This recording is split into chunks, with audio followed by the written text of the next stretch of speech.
Welcome to the New Books Network. Hello, everybody, and welcome back to New Books in Science, a podcast channel on the New Books Network. I'm Galina Limorenko, doctoral candidate in neuroscience with a focus on biochemistry and molecular biology of neurodegenerative diseases at EPFL in Switzerland, the host of the channel.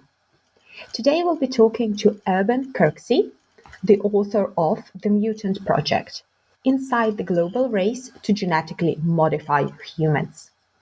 In his book, anthropologist Eben Kirksey visits the frontiers of genetics, medicine, and technology to ask, whose values are guiding gene editing experiments? And what does this new era of scientific inquiry mean for the future of human species? At a conference in Hong Kong in November 2018, Dr. Jiankui announced that he had created the first genetically modified babies, twin girls named Lulu and Nana, sending shockwaves around the world. A year later, a Chinese court sentenced Dr. He to 3 years in prison for illegal medical practice. As scientists elsewhere start to catch up with China's vast genetic research program, gene editing is fueling an innovation economy that threatens to widen racial and economic inequality. Fundamental questions about science, health, and social justice are at stake. Who gets access to gene editing technologies? As countries loosen regulations around the globe, from the US to Indonesia, can we shape research agendas to promote ethical and fair society? Eben Kirksey takes us on a groundbreaking journey to meet the key scientists, lobbyists, and entrepreneurs who are bringing cutting-edge genetic engineering tools like CRISPR to your local clinic. He also ventures beyond the scientific echo chamber, talking to disabled scholars, doctors, hackers, chronically ill patients, and activists who have alternative visions of a genetically modified future for humanity. The Mutant Project empowers us to ask the right questions, uncover the truth, and navigate this brave new world. Eben, welcome to the show. Thanks for having me on. It's really exciting to have you. So I would like to start the interview by asking you to tell us a little bit more about yourself, so your background, your interests. Yeah, I'm from the United States. I was born in Florida, and as an undergraduate, I studied biology and anthropology. And basically, ever since, I've been trying to sort of integrate those two fields. So I'm interested in where nature and culture meet. And when I was going to school in the 1990s, there was a lot of debate about nature versus nurture and about how much genes actually determine who we are as human beings. So when CRISPR came along, I decided that I wanted to do a full book project about it, just to learn about, now that we can play with genes, tinker with them, how much can we really change about what it means to be human? Interesting. So you mentioned that you were interested in biology and anthropology. So what is your perspective on science versus more of a philosophy of science? Are these two fields compatible? Well, I think they go hand in hand. Every biologist has a philosophical starting place, and a lot of theories of knowledge or philosophies of science, very much depend on experimental practices. So I really think that the two fields work together really well. So as we are living through these unprecedented times, I would like to ask, so how has the pandemic influenced you and your work? Well, I'm actually doing a new project all about the emergence of the coronavirus, so SARS-CoV-2, and so this is very much something I think about all the time, even as my own life has been disrupted, as many of our lives have been. I finished the Mutant Project, the current book. I think it was March 13th when I handed in the final manuscript. So basically, as the world was going into lockdown. So it's actually been a great chance to kind of step away from other commitments. I had a busy travel schedule that got canceled. So I've had a lot of time to do reading and recalibrating and thinking about, some new questions. I'm glad to hear that there's a bit of a silver lining to all of this, isn't it? Yeah, for sure. So, how did you get interested in studying anthropology? How did it come about? It was really a good teacher. I didn't know much about anthropology when I was an undergraduate student, but I enrolled in a course. I'd at that point already done an extended period of time in Indonesia, so I'd been living with a cultural icon of Indonesia, a rock star who is also a painter. His name is Sam Bimbo. And I was, curious in learning a little bit about, culture and the study of people and other places. So I enrolled in the course, and the person who taught it is named Maria Vespiri, someone who did her PhD at Princeton under Clifford Geertz. And I just became captured by the really rich set of theoretical and philosophical questions that anthropology lets you ask. Interesting. So actually, many of our guests, academic guests, really stress the importance of mentors. So do you think that the mentors have played a role in your career journey? Yeah, for sure. And after I did my undergraduate with Maria Vespiri at New College of Florida, later on, I went on to earn a PhD at University of California, Santa Cruz, where I worked with James Clifford and Donna Haraway. And the last chapter of this book is sort of a homecoming. I'm sort of dwelling in Donna's ideas to make sense of CRISPR and gene editing and possible futures for humanity. And as you tackle these quite incompatible, some might say, fields, essentially the philosophy and really, really technical science, do you have any um, useful tips for our early career academic listeners on how they can proceed with finding out new things and venturing into these um, areas that have not been looked at? Well, my advice is dive in deep, to learn for a previous book about tropical ecology. I enrolled in a field course from the Organization of Tropical Studies. So even though I already had a PhD, I went back and did graduate coursework. And again, for this CRISPR project, I enrolled in a course at the National Institutes of Health. I took a week-long course oriented towards scientists and molecular biologists on how to use CRISPR. So a lot of my method has just been to, get inside deep and inside fields. There's only so much you can learn in a week, but, bringing my previous training in biology and, my curiosity as an anthropologist, someone who, goes out in the world and asks people questions. I think, spending the time to really learn a new field is so important. Has this complexity ever scared you? I think actually the opposite. I think I get bored when I'm, too much within my comfort zone.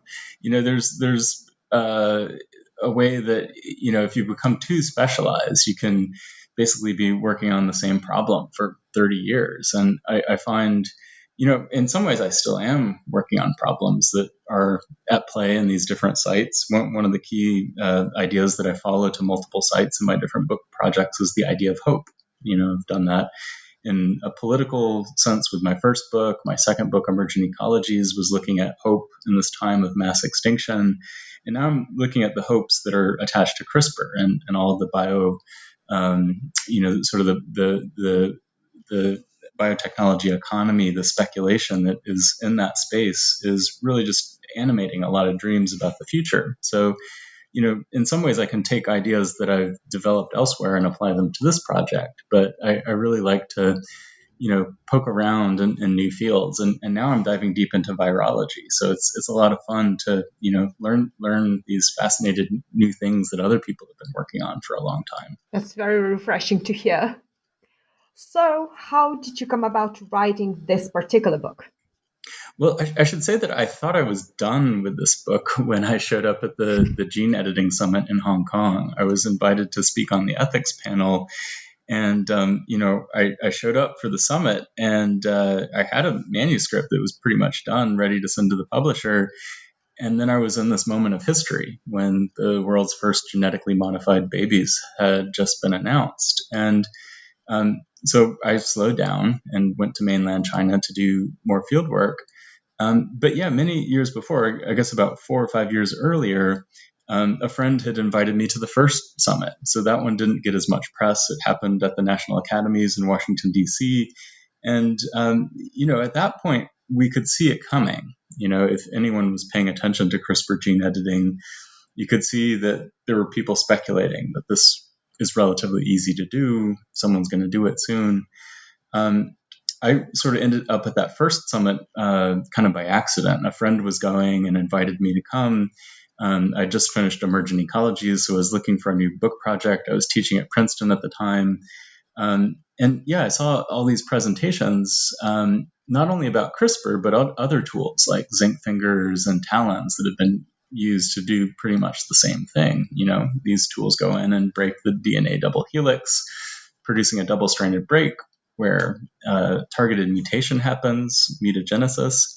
So from there, I started following some of the patients that participated in the early clinical trials with gene editing, with zinc fingers in particular. And I just wanted to hear the kind of the human side of these stories as the biotech innovation economy was pushing these tools in new directions. I wanted to understand, some of the social and cultural implications of what it means to have your DNA modified. Interesting. And yes, I found the strength of this book is that you really watch the events unfolding in a real time, essentially what we're living through right now. So, how would you compare the previous gene editing tools to the CRISPR? Why do you think it stands out so much and captures the imagination of both scientists and the public? Well, in sort of the technical details, they're really similar. Again, as I was just saying, they basically zinc fingers and CRISPR go into the double-stranded DNA and produce a break. And then both molecules rely on the imperfect cell repair machinery to kind of get the job wrong and to either add a few letters of DNA or sometimes, create bigger errors. I guess what's different is that a company called Sangamo pretty much controlled how zinc fingers were used. It required some fairly complicated protein engineering to design a new target, like a new guide RNA to go in to the genome and pick a target to edit. So with CRISPR, it's pretty cheap. As most of your listeners probably know, you can buy a pre-designed CRISPR guide these days for $99 or even less, depending on who you're working with. Whereas zinc fingers before cost upward of $20,000, even $30,000 for that same sort of tool. So I think because of the accessibility, we've seen the science move a lot faster. You can, order these CRISPR endonucleases from a lot of different sources. And when you're doing, the basic experimental work, you don't even really need to pay for a license to use it. It's only once you start to get into the clinical applications and commercial applications that you have to pay. At least when Dr. Hudd did his experiment, it was the Broad Institute. The patent battle is ongoing. But I think that ease of access for the scientific community led a lot of people to speculate in the stock market and elsewhere about the powerful new potential of this tool. I'm glad that you mentioned this accessibility of this tool, of this technology. So can we just dive a little bit deeper into how it starting to democratize access to the gene editing technologies for the community, and whether we can sort of make an analogy with the early days of even technologies like internet, which later on got a little bit more commercialized, and nowadays the big platforms are basically, they do not own the internet, but their presence is very, very big in it.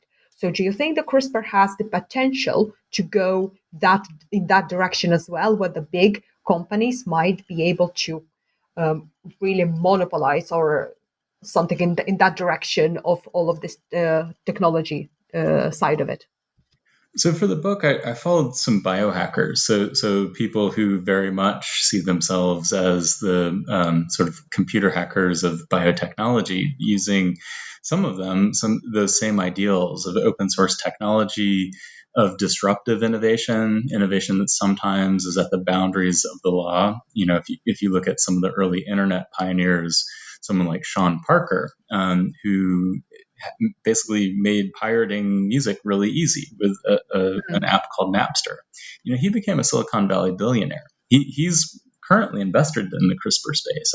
I focus on Penn Medicine, a very establishment lab that has partnered with Sean Parker to bring that idiom of hacking to cutting edge biotechnology development. The lab I followed is the one at Penn that got the very first FDA approved gene therapy through. So that's Kymriah, that now comes with a price tag of, depending on what country you're in and what insurance plan you sign up for, it costs upwards of $475,000, like nearly $500,000 for a dose.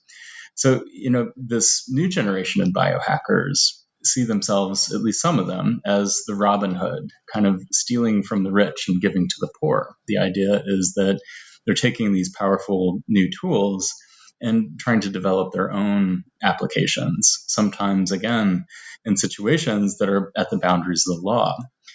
So I met one young man named Aaron Trawick, and I interviewed a lot of people for this book, a lot of important scientists.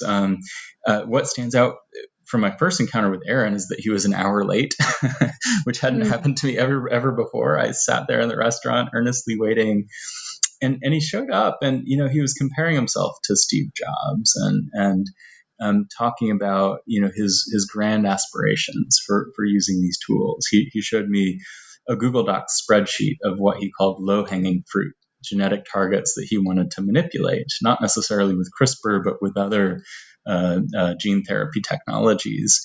And, I followed him over the course of several months, and I saw very much tensions emerging in the biohacker community between Aaron, who was trying to capitalize on the use of this tool, and others who wanted to democratize the technology, who were holding on to those ideals of open source access, of not trying to profiteer, but trying to bring science to the people.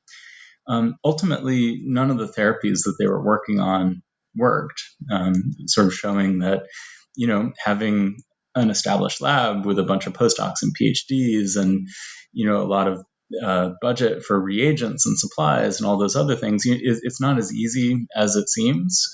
You could go take a course for a week like I did and come away thinking you have all kinds of new magical powers.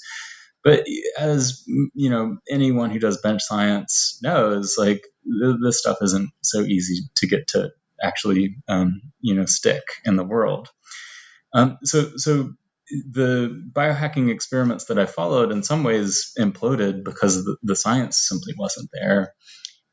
But it's also a tragic arc of a particular figure, this guy, Aaron Trawick, who had this dramatic rise where he was making these public claims. He said he was going to cure herpes and HIV and cancer by Christmas.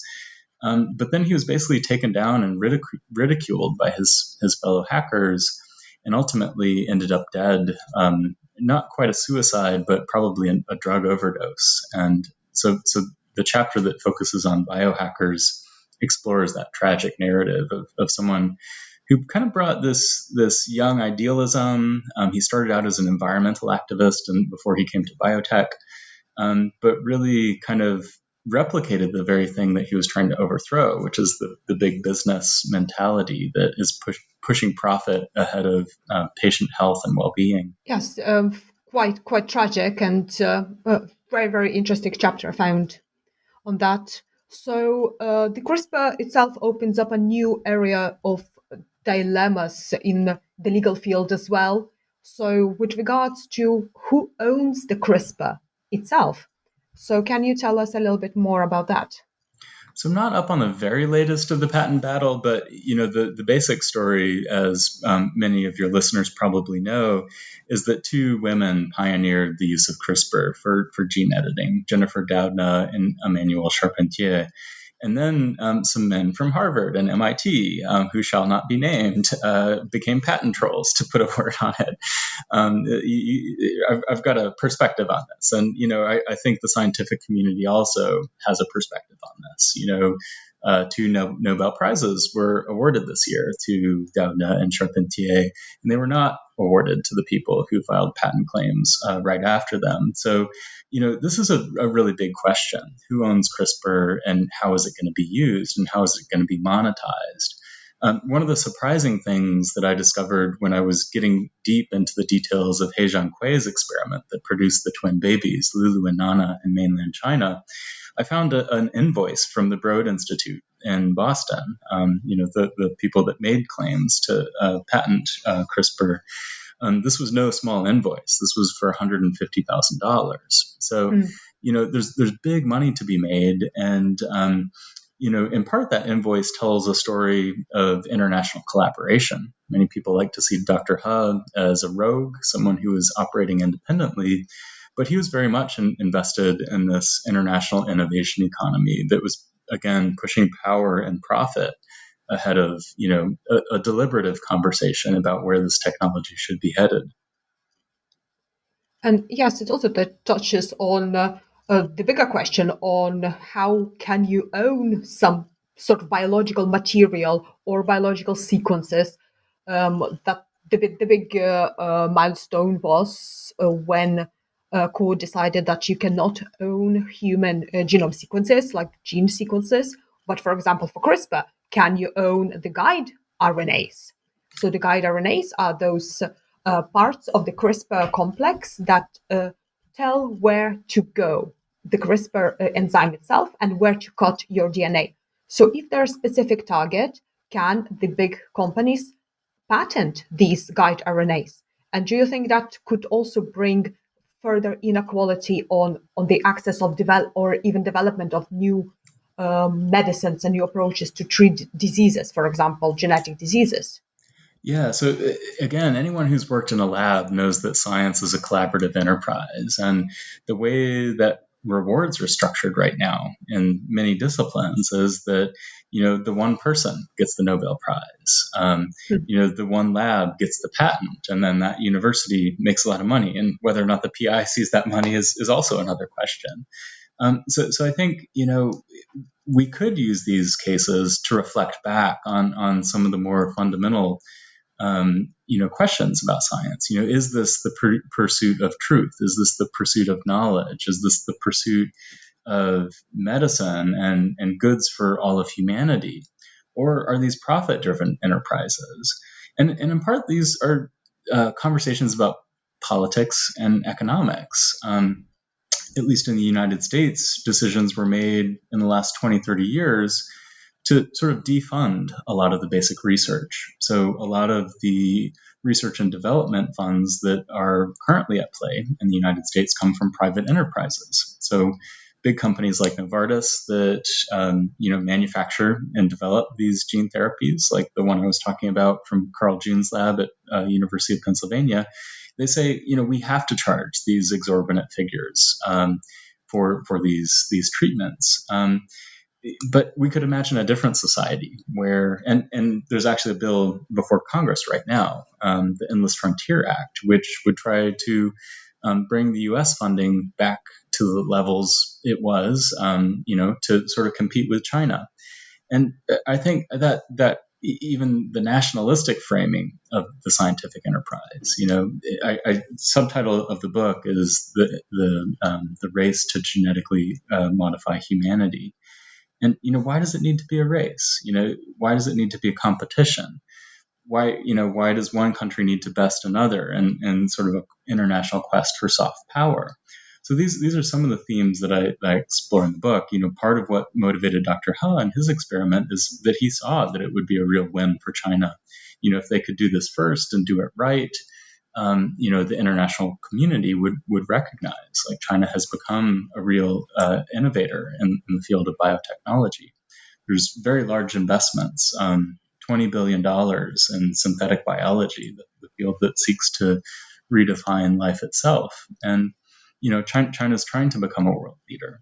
But yeah, I think this question of who gets to count as a pioneer, who counts as a pariah, is an important one that I tried to write this book around. I'm absolutely delighted that you touched upon this theme and really developed it.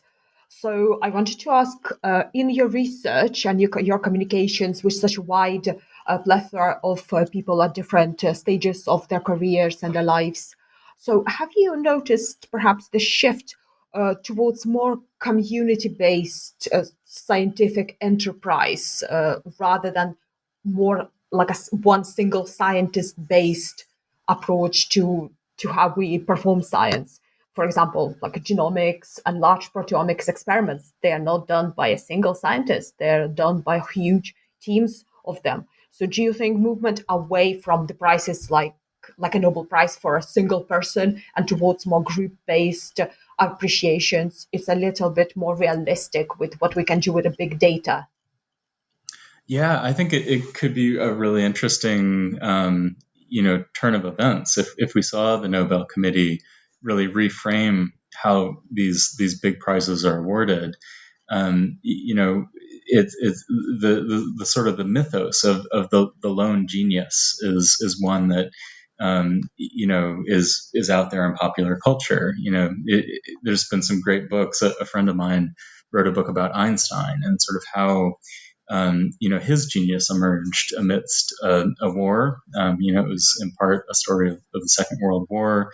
These events that were happening, right on top of each other in the media that produced this story about an exceptional individual. Not to say he wasn't an exceptional individual, but there's other stories to tell about how he made his particular breakthroughs, and how someone like Doudna and Charpentier, and of course their story of CRISPR. They're not the first people to describe this complex of endonucleases, and there's a long history of research predating their work by decades.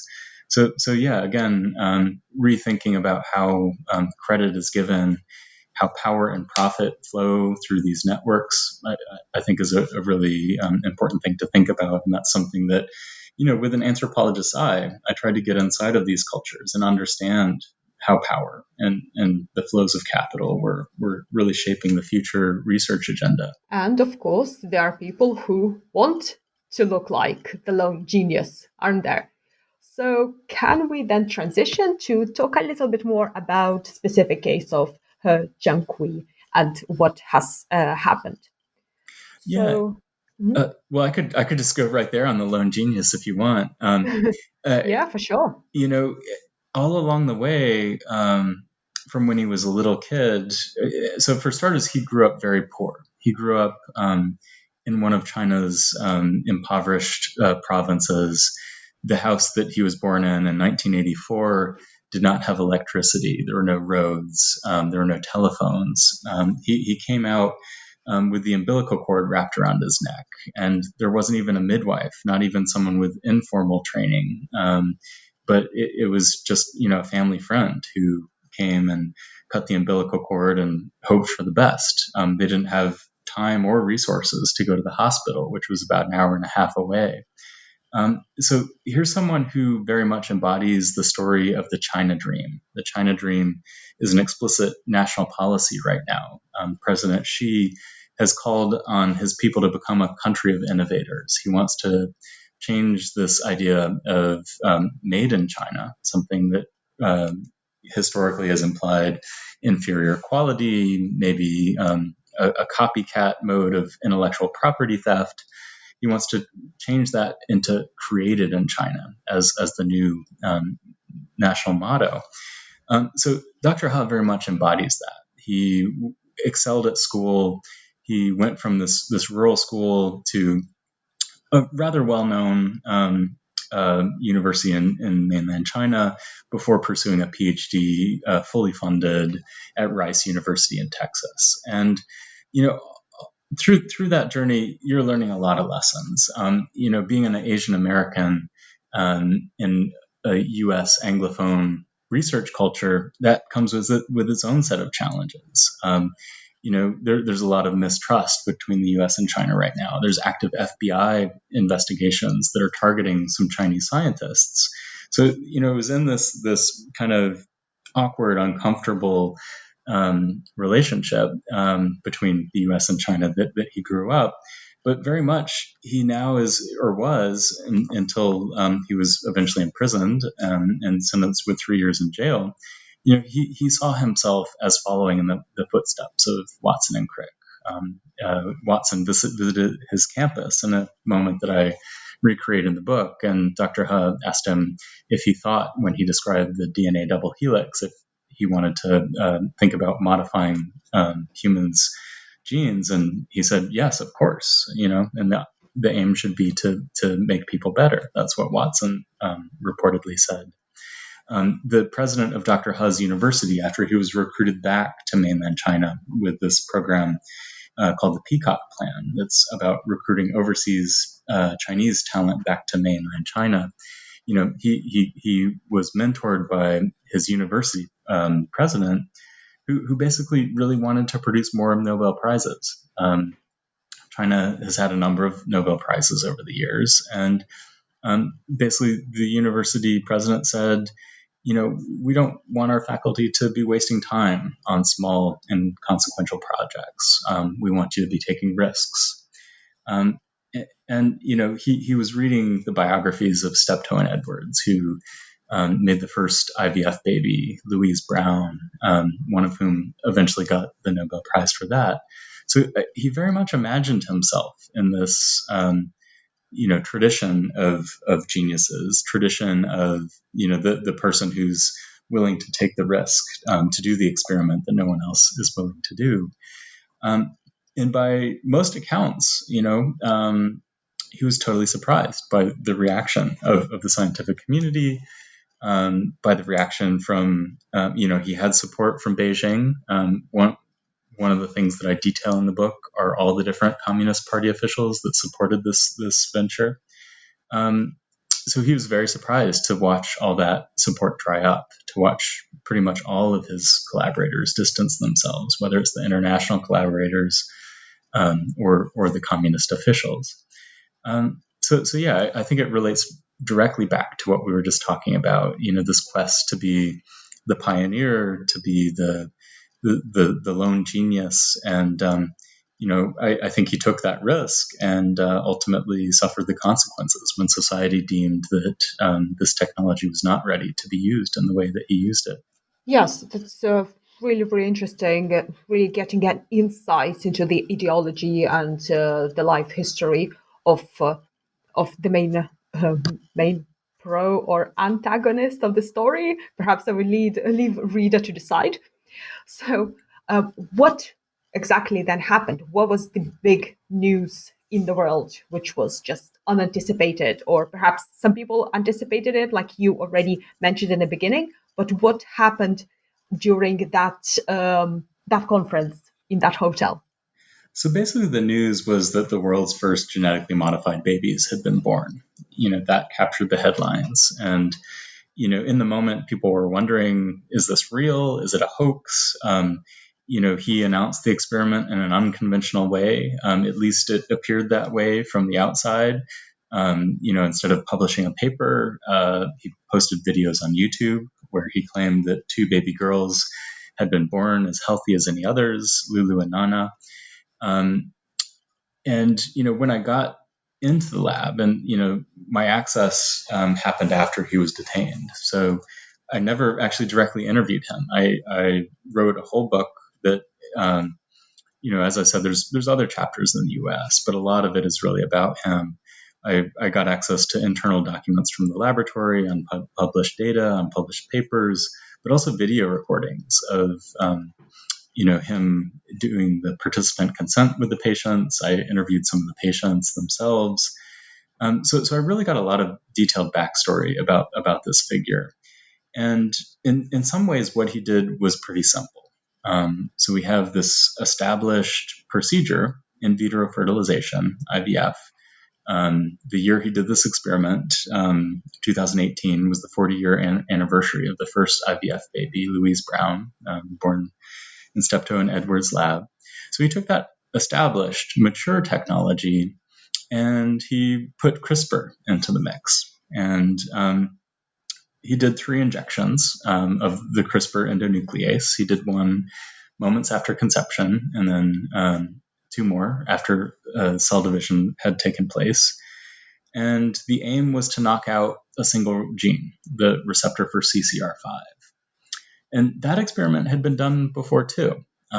So when I said earlier that I was doing a lot of work on zinc fingers, I was basically recording the personal stories of patients who had had CCR5 knocked out in their somatic cells, so the cells in their body rather than the germline. So that distinction is important. So, whether you're using CRISPR or zinc fingers, if you're editing the genes of a fully grown human, you're talking trillions of cells. I believe that the average human body has about 34 trillion cells. So the earlier experiment targeting CCR5 was with HIV-positive patients in the United States.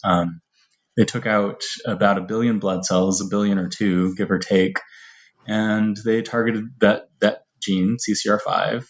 They tried to knock it out with zinc fingers. In some proportion of those cells, they were successful. But this ended up creating a mosaic condition. Basically, most cells in their body had the normal genotype. They had the same, genes or DNA that they inherited or that they, had at birth. But, there's these genetically modified cells that, in theory, were resistant to HIV. At least that's what they were trying to test. So there was some success in that experiment, and I chronicle the success and ultimately failure of the company behind it to cure HIV. But the idea was that if you do this at the single cell stage, that if you knock out CCR5 and all of the cells of that future person lack this receptor, that HIV simply won't be able to get into the cell. And of course, it's more complicated than that. There's co-receptors involved in HIV. CDX4 is another way that not many, but there's one strain of HIV that can get into cells using that alternate receptor. And it's also complicated because, when you're doing these gene editing experiments, it's really hard to know if the change that you wanted to make is there in an embryo. And, is it going to actually have the effect that you wanted it to have? So in looking at the very early data, and this is again through lab internal records that I'm able to reconstruct this, they saw that one of these 2 embryos was basically had the desired targeted knockout in both chromosomes. It wasn't the same knockout. Each time you roll the dice with CRISPR or roll the dice with zinc fingers, you're likely to get a very idiosyncratic mutation. So technically both, to get a little technical here, both these embryos were heterozygotes. One had 2 disabled CCR5 genes, but disabled in different ways. And then the other just had targeted damage on one CCR5 gene. The other was normal. So that's kind of the technical details. What I discovered, and this is me wading through Sanger sequencing and MySeq data, like trying to consult with experts to get the facts right. But the big part of the story that wasn't reported until I published this book a few weeks ago is that the babies were not healthy at birth. So Dr. Haas seriously misled the world with his videos on YouTube. He seriously misled the scientific community when he submitted a paper to Nature, not mentioning their health problems. He misled the summit when he claimed from the stage that they were healthy. In fact, they were born at 31 weeks, very premature. And one of them was still in the neonatal intensive care unit during the summit when the news broke.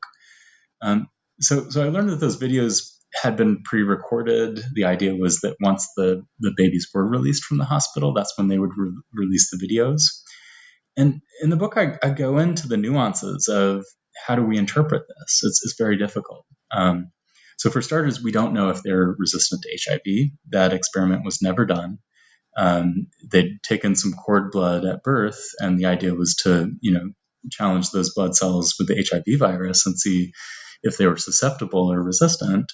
But amidst all the chaos, basically, I learned that Dr. He, instead of diligently staying focused on the science, he was out creating new business deals. He was traveling to Beijing, to California, to this medical free trade zone called Hainan, where he wanted to set up a new clinic with 100 doctors, where he was going to pioneer this technique and sort of teach people from around the world how to use it.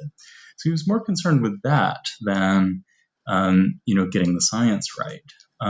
So his paper was ultimately rejected by Nature. He didn't intend to announce the experiment via YouTube. It was only announced that way because a journalist figured out what he had done and leaked the story right as the summit was opening.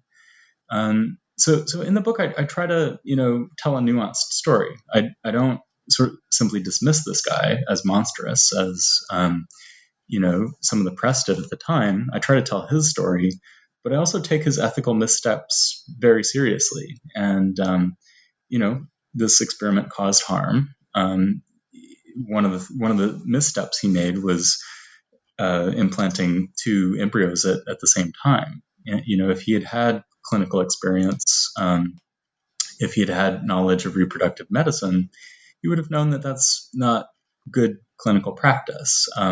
He was doing this as a biophysicist, as someone who partnered with doctors, but these doctors, again, didn't really have clinical experience. So it's a tale of ambition. It's a tale of the biotechnology innovation economy, the tale of someone who wanted to make a famous first, but ultimately was told in no uncertain terms by his own government, by Chinese society, by the scientific community that he had done something wrong. So how do you think the sequence of these events impact the public perception then of science and also the ability of science fields to self-regulate? Or do they need some regulatory settings already straight out before we start rolling out these new technologies? Yeah, so in the book, I also try to describe the very uneven regulatory frameworks that exist. A key moment at the summit, right after Dr. He gave his presentation, was an impromptu speech by David Baltimore. David Baltimore, the Nobel laureate who led the Asilomar Conference, who for decades now has been working with the scientific community to self-regulate. So Baltimore got up to the podium and said, there's been a failure here. There's been a failure in self-regulation. And people who followed this story know that many, many scientists were across the details. Jennifer Doudna had met Dr. He a number of times. She didn't know the details of his clinical experiment, but knew about his preclinical data, knew that he was sort of talking about embryo editing experiments. A number of other scientists, and including his PhD advisor from Rice, they were very much part of planning this. Michael Deem from Rice was actually in the room in Shenzhen, China, when the patients were brought in, and they participated in the participant consent process. So I think, by punishing one person, actually three. So Dr. He was punished and two of his Chinese collaborators in mainland China. But the lack of any sort of formal sanction to Michael Deem, a collaborator of his at Rice, and also Stephen Quake at Stanford, who was his postdoc advisor, very much across many of the details of this experiment. I think that shows that the scientific community has not regulated itself, and there needs to be further regulation. As I said a few moments ago, the landscape is very uneven. Some countries have very clear laws prohibiting this. Some countries have, very little legislation that's relevant to this kind of thing, and others are permissive. And I think without more concerted push from the scientific community, from the public at large, this is going to be a space where the regulations are largely shaped by the companies that are invested in the technology. So more on the bright side of the story then. So what are the lessons that we have learned from all of this? Yeah, I think one of the lessons is about how science is conducted. Is science a profit-driven enterprise, or is it the pursuit of knowledge, of truth, of things that have benefit for the public? I think Dr. He lost sight of what it was all about, and I think others around him have similarly lost sight. But I also, in the book, really tried to step back from, we can learn a lot of things about this experiment gone awry, but how do we use this technology? And, there's some activists in the space who are opposed to any human germline genome editing. They don't want any genetically modified children in the future. One of the strongest proponents of this kind of view in the United States is the Christian conservative Republican Party establishment. And I don't think that's the place to draw the line, at least not for me. And what I also point to in the book is a troubling history of eugenics, how ideas about good genes and bad genes, which is what eugenics means, have a long history, and a history that not only resulted in death camps in Nazi Germany, but sterilization campaigns in the United States and many other parts of the world. So as we have tools for controlling, how genes are expressed in future generations, who gets to decide what a good gene is and what a bad gene is? In some ways, that's an entirely subjective decision. There's a very smart article that's been published in Discover magazine by Sarah Katz, who's a deaf scholar. And she insists that CRISPR should not be, pushed upon the deaf community, that there shouldn't be an imperative to eliminate deafness from future generations, that is an important part of human diversity. This is a subculture that many people flourish in and find productive, meaningful roles in society. And, I explore in the book other ways that this technology not just has medical risks, but social risks. The idea of Black is beautiful is influential, but we also live in a society where you're more likely to be subjected to police violence and brutality and arrest and even murder if you have darker skin. So if we're able to change the genes for eye color and skin color, where should we draw the rules for the road there? And this is something with no easy answer. We need input from communities of color that have been targeted with policing. This is not something we can trust to the free market. The hospital that gave Dr. He ethics permission for this experiment runs a plastic surgery clinic. And in this clinic, like many other clinics in East Asia, you can get skin lightening treatments. You can get Asian eyelid removal surgery. So if this is the cultural milieu, if this is the clinical background of practitioners that are starting to use this, if this is, if we have hospital administrators who are, again, more about making a profit than sort of helping humanity, I could really see this kind of tool being used in ways that are going to be a detriment to human diversity. So I think there's an opportunity to rethink what it means to be human. And this is what I try to do in the last chapter of the book. Again, I'm not trying to draw a line and say, any kind of use of CRISPR to modify embryos is abominable. I think there's some interesting creative uses. And I actually think that science fiction is a really good guide. So if you turn to writers like Octavia Butler, the Xenogenesis series, you can see some really imaginative ideas, and some of these biohackers I also encountered had some unusual ideas too. Some had potentially eugenic ideas, right? So in this database that they shared with me of so-called low-hanging fruit that they would like to target with their genetic experiments, the gene for blue eyes was on there.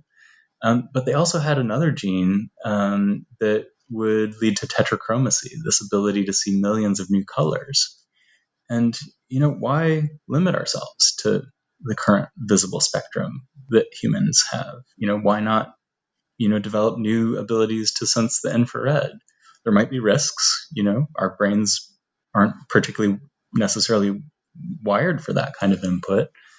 But I could see a new future of wonder where it's not just about, human health, and it's not about sort of enhancement for sporting events or militarism. You could also see all kinds of bad science fiction, shaping how people are thinking about these tools. And I go into that. You could knock out the gene for pain and end up with children who don't feel painful sensations. Many children are naturally born with a mutation to a number of different genes that mediate painful sensations.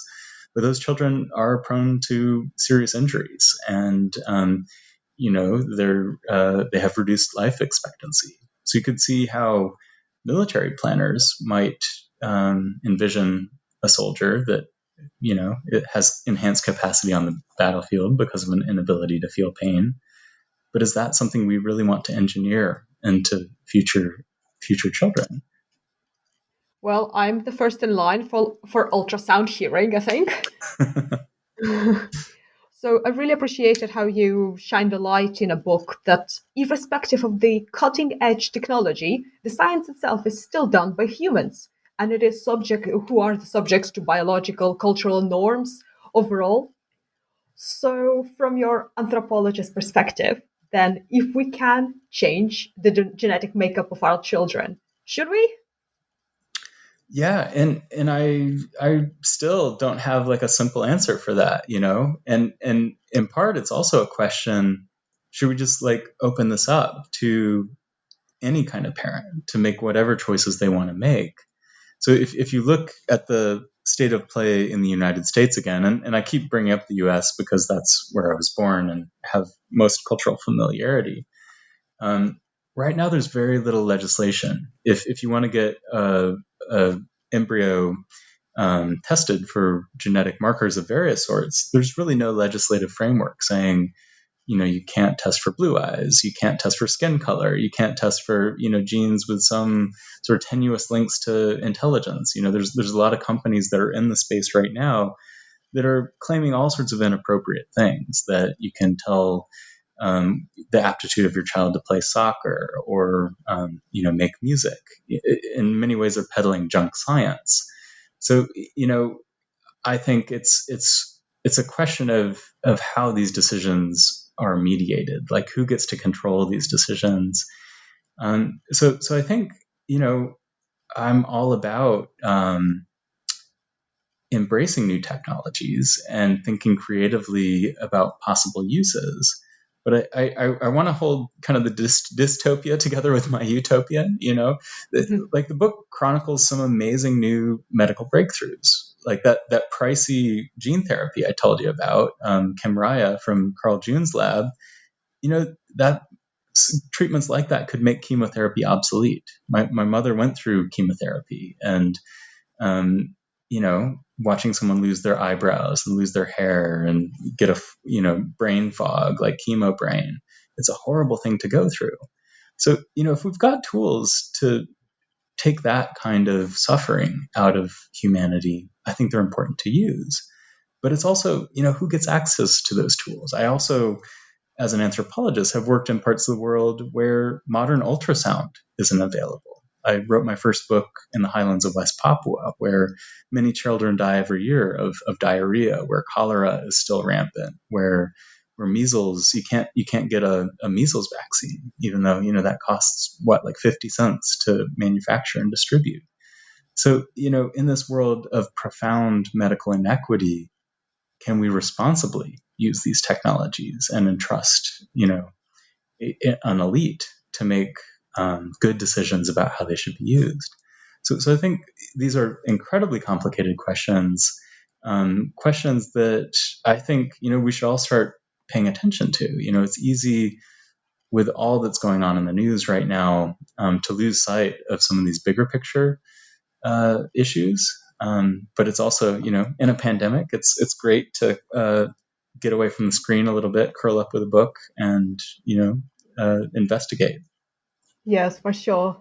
It's really complicated questions, but it's really good that you open up it to discussion and bring it out to people's minds to start thinking about it. Because we'll have to, will we? Yeah.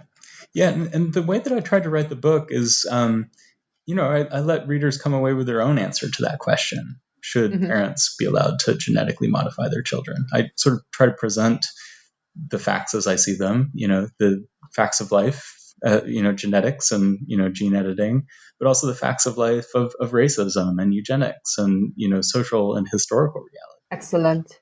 Well, we've taken up a lot of your time.